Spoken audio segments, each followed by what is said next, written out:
Heart disease is the #1 killer of women, yet so many women don't realize that they are at risk until it is too late. Part of the reason for this is that for decades, heart disease had been studied, diagnosed, and treated based on men's symptoms, leaving women overlooked, misdiagnosed, and dismissed when they seek help. Hi, I'm Valerie, a lifestyle nurse. I believe that no matter what your age or current health status is, that you have the power to take charge of your well-being and live a longer, healthier life. My goal is to share with you the knowledge and tools that will empower you to make that happen. Today is National Wear Red Day, a day dedicated to raising awareness about heart disease in women. In this video, I'll be talking about why women's heart disease is often missed, how symptoms can look different than in men, and why we need to advocate for ourselves when something doesn't feel right. I'll also be sharing a little bit about my own journey. Heart disease is the leading cause of death for women, yet for decades it has been understudied and underdiagnosed in women. Most of the research on heart attacks, treatments, and risk factors has been based on male models, even though women's symptoms and risk factors can be different. For years, the classic signs of a heart attack, the chest pain and pressure and the pain radiating down the left arm, have been seen as universal. But the reality is, women often experience completely different symptoms when they're having a heart attack, and this difference can be life-threatening if their symptoms are ignored or dismissed. For years, we've been taught that a heart attack looks like crushing chest pain that radiates down the arm. That's the classic textbook symptoms like the one that we see in medical dramas and public health campaigns. And while that may be true for many men, it's not always how a heart attack presents in women. A woman's heart attack symptoms are often more subtle and much easier to dismiss. Instead of the intense chest pressure, a woman might feel an overwhelming sense of fatigue, like they just can't shake the exhaustion. Others can experience shortness of breath, not necessarily gasping for air, but feeling like they just walked up a flight of stairs when they've been sitting still or just walking on a level surface. Some can feel nausea or dizziness, which can be mistaken for something like dehydration or anxiety. And then there's also discomfort that can show up in places that you wouldn't expect, like jaw pain, back pain, neck pain, and even stomach pain. These are sensations that don't immediately scream heart attack, but they are just as serious. These symptoms are often brushed off, not just by doctors, but by women themselves. So many times women experience heart attack symptoms and they chalk it up to stress, anxiety, or just feeling run down. I've taken care of women who told me, I thought I was just overtired, or I thought it was just indigestion. Some even went to the ER only to be told that it was likely anxiety and sent home until their symptoms got worse. This dismissal is dangerous. Women are less likely to seek help when they're having a heart attack, and when they do, they're more likely to be misdiagnosed. That's why it is so important to listen to your body. If something feels off, even if it doesn't match the typical heart attack symptoms that we've all been taught, take it seriously and seek help. I spent 8 years working in cardiology, post-op cardiac surgery, and then in the cardiac cath lab. In these jobs, I took care of women who had just survived a heart attack or needed urgent heart interventions. One of the most striking things that I witnessed was how many of them were only there because they refused to be dismissed. Time and time again, I cared for women who had been sent home from the ER or told their symptoms weren't serious, or were simply not taken seriously until they persisted. I'll never forget one woman who told me, if I hadn't kept pushing for answers, I would not be alive now. This is why this topic is so important to me. And all this was 15 years ago. I hope that things have improved a little bit by now, but I know that stories like this are probably still happening today.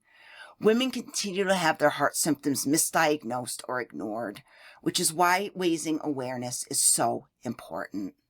So I personally have an elevated lipoprotein A. which significantly increases my risk for heart disease and cardiovascular events like heart attacks and strokes. I have other videos on my channel, so look out for those. So after 4 months of waiting, I am finally seeing a cardiologist next week. I'm very excited to meet my cardiologist because it is a woman who specializes in preventative cardiology for women. In my 8 years of working in cardiology and the 8 years before that in pulmonology, I never encountered a woman cardiologist, not once. Seeing that more women are entering this field and focusing specifically on the unique risks and symptoms that women experience is incredibly refreshing. For me, this appointment is an important step in being proactive about my heart health, and I encourage you to do the same. If you have risk factors like high blood pressure, high cholesterol, diabetes, or a family history of heart disease, don't wait. Be proactive. Talk to your doctor. Advocate for yourself. One of the most important things that we can do as women is to be proactive about our heart health. For way too long, heart disease has been seen as a men's issue, but the reality is that it's the leading cause of death for women, and yet so many of us don't realize that we are at risk. The first step is knowing your numbers. Understanding your blood pressure, your cholesterol levels, and your blood sugar can give you a clearer picture of your risk. In addition, there are additional markers like lipoprotein A that can provide even more insight into your cardiovascular risk. This is something that I personally had to advocate for in my own health journey, and I know firsthand how important it is to ask the right questions and push for more thorough testing when needed. But knowing the numbers is just the beginning. Listening to your body is just as important. Too often, women dismiss their own symptoms, telling themselves that it's just stress, exhaustion, or something minor.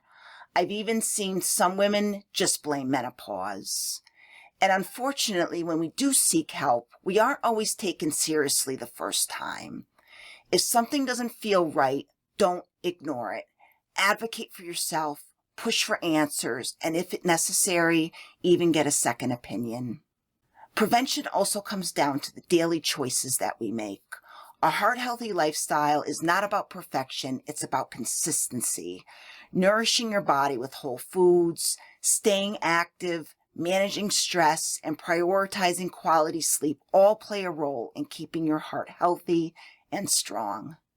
And while these habits are important at any age, they become even more critical as we get older. Heart disease does not happen overnight. It is the result of long-term patterns. But the good news is the choices that we make today can still have a huge impact on our future heart health. And perhaps one of the simplest but most powerful things that we can do is to just talk about it. So many women still don't realize that they're at risk, and the more that we share this information, the more lives we can potentially save. If you've ever had an experience where your symptoms were dismissed or misdiagnosed, or if you've taken steps to improve your heart health, sharing your story could empower someone else to take action for themselves. I would love to hear your stories in the comments for this video. At the end of the day, protecting our heart health starts with awareness, action, and advocacy for ourselves and for each other. National Wear Red Day is about more than just raising awareness. It's about changing the conversation around heart disease in women. It's about making sure that we're seen, heard, and taken seriously when it comes to our heart health. If you've ever experienced a situation where your symptoms were dismissed, I'd love to hear from you in the comments. Let's continue this conversation and help educate and empower more women to advocate for their heart health. And if you want to learn more about how you can reduce your heart disease risk with just 3 minutes per day, check out my video, How 3 Minutes of Daily Activity Can Transform Your Health. If you found this video helpful, please like, share, and subscribe to help spread this important message. And as always, please take good care of yourself.